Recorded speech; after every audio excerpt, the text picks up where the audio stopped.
Singgasana dari Tanah Tak Bertuan, Kisah Chandragupta Maurya. Bab 1, Anak dari Bayangan. Di tengah padang yang luas di tepi barat Sungai Ganga, pada suatu masa sekitar 321 tahun sebelum Masehi, seorang bayi laki-laki lahir tanpa istana, tanpa takhta, dan tanpa nama agung.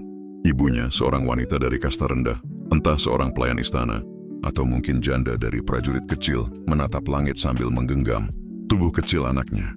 Chandragupta, bisiknya, dia akan jadi pelindung cahaya, penguasa masa depan, walau ia kini bukan siapa-siapa. Chandragupta tumbuh dalam kemiskinan, namun jiwanya tak pernah miskin. Dari usia muda, ia memperlihatkan keberanian, rasa ingin tahu, dan semangat yang menyala. Ia bermain pedang dari ranting pohon, meniru gerakan prajurit yang dilihatnya dari kejauhan. Ketika anak-anak lain takut pada ular, Chandragupta malah menangkapnya dan memperhatikannya, mempelajari cara geraknya.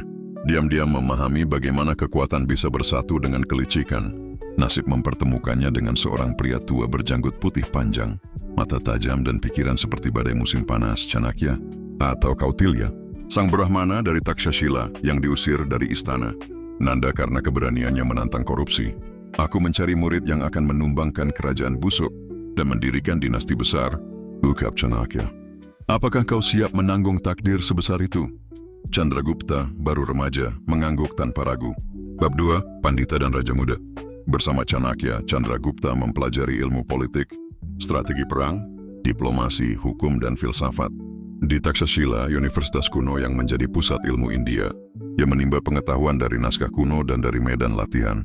Ia belajar tentang Artha Shastra, kitab tentang seni pemerintahan, ekonomi, dan peperangan yang ditulis oleh gurunya sendiri. Disinilah ia mengerti bahwa untuk membangun kekaisaran, tidak cukup menjadi pahlawan. Ia harus menjadi rajarsi, raja bijaksana yang juga petarung. Chanakya melatih Chandragupta bukan hanya menjadi pemimpin, tapi juga alat revolusi.